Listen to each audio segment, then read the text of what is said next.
Well guys, this is it. This is the end of the video series. I made a lot of memories along the way.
Hey guys, welcome back. I know the last video on the pad was a while ago, and that's because I kind of lost interest in building it. I got to the point where 8 of the panels were, had lights, 4 of them have sensors, and I have a metal center panel. And that's really the way I prefer to play. But I had this plan where I was going to take it all the way to 9 panel, which involved just a little bit more work. I have all the parts for that, but I just couldn't really justify doing that extra work, considering that I knew I wasn't really going to like it and I would just have to revert it, and it would just be the waste of like 2 weekends. Now there is one more reason why I've been kind of putting off the 9-panel thing, and that's because I never actually came up with a solution for holding the center panel in place. If you remember, I don't have center brackets on my pad, so I'd have to put like a bracketless panel or put a couple brackets in, or just let the plastic panel float in there without any brackets at all. So I think I'm going to call this series done. I'm going to leave the pad as it is right now. I still have everything to do the 9-panel and playing Rhythm Horizon on all of that in the future. Maybe after RPG, I'll pick that up again. But for now, I'm going to call this pad done. Okay, so how did the pad even turn out? Well, let me start by saying that the biggest concern that I had with this pad was that it was going to feel, floppy, or it was going to vibrate around, or it wouldn't feel as solid as the other pads that have this box tubing frame. Remember, this one has just a flat piece of steel with some holes drilled into it. And I was worried it wasn't going to feel like an arcade pad and I would have to baby it and stuff. But I'm happy to report that this pad feels exactly like all of the other arcade pads. And it makes sense because the top of the pad is the same as the top of all of the other pads. And yeah, a 1/4-inch plate of steel is not going anywhere. So I think I stumbled upon a really simple way of kind of recreating the feel of an arcade pad just by using arcade parts on the top. Overall, I'll say this. This pad is the pad I play on now. It's my primary pad. I have the Dedicab pads, I have the DDR one I converted, and I'm standing on the pad that I play on the most, which is the one I built in this project. It's the best out of all my pads, whatever that means. They're all extremely similar. So playing wise, at least for me, it's identical or just as good as everything else. I don't think there's one that's better or the other, performance wise. Style wise, the way it looks, I think this is way better than all the other ones. I mean, the lighting setup here, the lighting is so bright and colorful. I really wish I could get a good photo of it, or even on stream it's like impossible to capture, but the lights, these panels just look amazing in person. They look really, really cool. And I love it. It's like a joy to turn this thing on and play with all the lighting profiles and stuff. The bar, I was watching one of my old videos and I was concerned that the bar was going to be too short and I might have to raise it up. It's actually the opposite. I must have done my math wrong or something, but it's a little bit taller than a stock DDR bar. So you have a wider bar and it's taller. For a taller player like me, that's like awesome. But for anyone who likes the way a DDR bar feels, this thing is not going to feel good for you. But I don't even use the bar, so I don't really give a shit. It's just part of like the way it looks, in my opinion, right now at least. So if I had to just give like a general rating out of the 3 types of arcade pads that I have, the real in the groove pads, the Dedicab, the DDR pad, and then my home built one, you know, I'd say that the Dedicab ones are like, you know, an A plus or something. I'd give the exact same thing to the DDR, you know, maybe a tiny smidge less because the bar here sucks. And then for this one, it's like an S, you know, it's like, I don't know how this could be any better. I don't mean to toot my own horn, but that's really the way I feel. This is the best pad that, like, for me. I think that's pretty cool that, you know, really out of the pads you can buy out there, that there's nothing better than what I can build myself. Now that the pad's built, I've used it for a while, I wanted to touch on like, what would I do differently, or what did I really like that I did during the build? So a couple things. The first thing is the paint that I used on the base of this pad. This Steal It stuff was, it was so expensive. It was like $30 a can. I was like, geez, I feel like I'm wasting money on this spray paint. I can just buy like, you know, $5 Rust-Oleum or whatever. But man, this paint job looks amazing. It looks so cool. It's like a matte black, and it's perfect. And it looks like somebody powder coated it or something. I didn't know you could make paint come out this good on metal from a rattle can. So that was like the best $30 I've ever spent. So that Steal It stuff is sick. And I just bought that because I knew you could weld through it. And I figured that, you know, maybe during this build I'd need to, you know, bring it to the guy to get like something welded on or something. But yeah, that stuff's really good. One thing that, you know, I was less than happy with was some of the wires in here are getting, they come up and they're a little bit close to the panel. So particularly when the lights are off, you can kind of see the wires in there in some areas. And, you know, there's a simple solution to that, which is just to get like some white duct tape and like tape them down. And I was going to do that, but the reflector that I put down, if you remember, I cut that plastic piece and I just kind of floated it in there. I didn't attach that to the base of the pad. So I was worried, like, if I put that tape there of the wire, then maybe the wires would pull up the reflector, and, you know, a simple solution would have just been for me to tape down that reflector, and then I could have taped something onto the reflector. But I didn't do that, and I can always go back and do that, but I think that would help me hide the wires. You know, one of the biggest regrets I had is like just in the way that I built it and the amount of time I took because I didn't have the right tools. Like, you know, that video where I was filing that hole, watching that back is like, oh man, I should have cut a lot of this. But that was at like, you know, 15x or something. It was super fast that I sped that up. That was like a 6-hour process. And it would have been like a 5-minute thing had I just had a step bit or something. So, you know, if I could have gone back and just gone to Harbor Freight and bought the right tool for the job, that would have been a lot better. So I think I'll get into the costs of this, or at least I'll try my best to figure out what the costs were.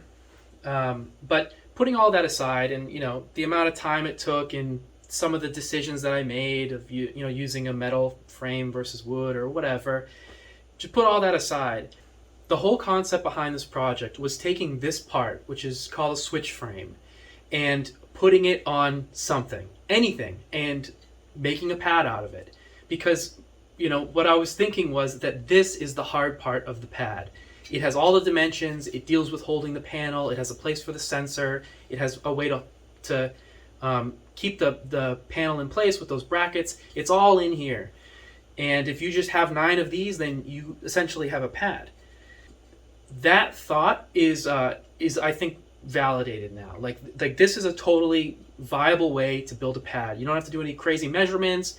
You don't have to CAD anything out. You can if you want, but all the holes are already aligned for you here. So all you have to do is just put 9 of these down, and drill holes where the holes are, and you make a pad. Now these parts aren't like super easy to come by. When you can come by them, they're relatively cheap. I mean, I think I paid, it was like $5 or $6 or something for each one of these. But I came across somebody who was selling a bunch. There are always people getting rid of these because they're changing to bracketless setups. Even if you can't find these, you could get those bracketless setups, and you could just do this process with the bracketless thing, which is the same. It's essentially the same part. It just doesn't have the corners, and it holds the panel down a different way.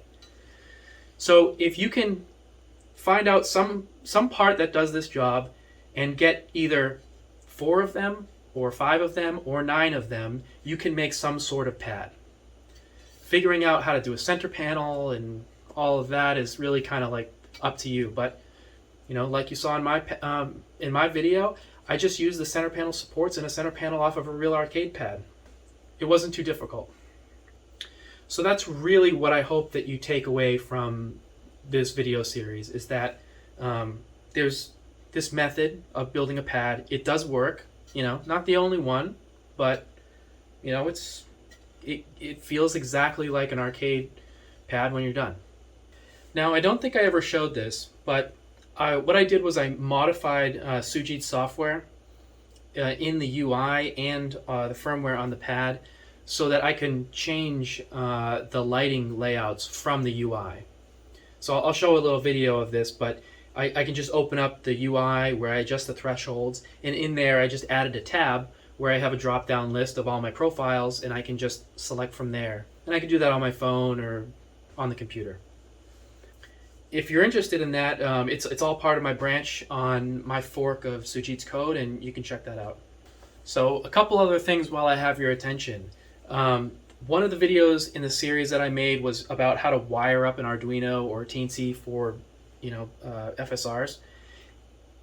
In there I made a mistake. On my Teensy I wired up the power rail to 5 volts, and that's not good for a Teensy, and I should have done 3 volts.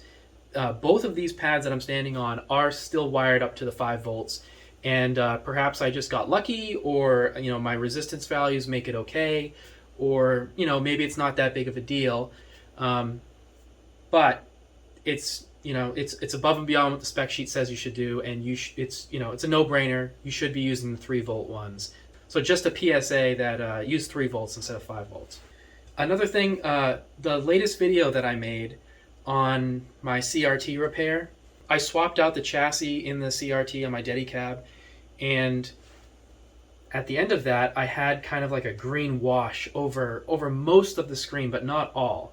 And it didn't look that terrible. It was really hard to pick up on camera, but in person, like using anything that was like a neutral color with a mix, like the SRPG theme that has like the brown, it just had this green look to it that was kind of bad. I'm kind of a perfectionist, so it bugged me a little bit. So I ended up talking to some people. I got some advice of who to talk to, and I actually found a guy, his name's Jude, who is in my area, and he works on CRTs. And he was just like, yeah, I'll come out and check out your CRT. I've never known anyone who was willing to go back into a CRT and like look at it. So it's I was extremely grateful. And he came over, and within a half an hour he figured it out. In my case, it seems like it was something really simple. Some of the wires that I had that loop around between the neck board and the chassis, some of those I had looped really close to the flyback transformer, which is kind of, there's a lot of stuff going in there, a lot of volts or something. So there was we think that there was either some sort of feedback going into those wires, or on those wires there was also a big magnet, kind of like a ferrite bead, and where I'd placed that on the board might not have been good. So anyways, what he did was he just moved those wires out of the way, and he put the magnet off of the board, and he reseated the cable that was going to, and then everything was fine. The entire screen looks uniform now, and the color's fixed. After talking to him, he kind of gave me a pep talk, and I feel like I probably can repair the other board that I took out. I'll replace the flyback on there and probably do a cap kit on it, and also replace the hot. So maybe I'll make a video about that, or Or maybe not, I don't know.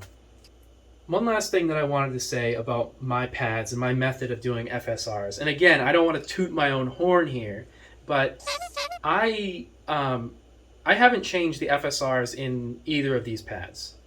And the DDR pad that's here, I mean, that was made a year and a half ago, a while ago. And I use them a lot. I mean, I use them 4 or 5 times a week for, hours. I think if you do your FSRs right, you're not messing with your pad. And I just kind of wanted to talk about this a little bit because with my Dedicab, I used to mess around with that a lot, And for me, a lot was every few weeks I'd go in there and move some tape or something like that. I know some people who do that every set or between a few songs. But with the FSR setup, I don't touch these pads, and I don't actually mess with the thresholds either. It's been months since I've touched any of these thresholds. I just leave them alone. So I just want to say, like, if you're building a pad, take a little bit of care into, the solutions that you're putting in, and think about them. Make sure they're not moving around, and that the things are robust, and that they're zip tied in the right place, and that maybe put a little bit of hot glue so something doesn't move around. And if you do it right, then you don't have to worry about your pads like for years. You won't have to go into your pad and mess around with it. And I'm not kidding when I say that. Like, that's the truth. That's it, guys. That's really all I have. Just wanted to put that bow on the whole video series.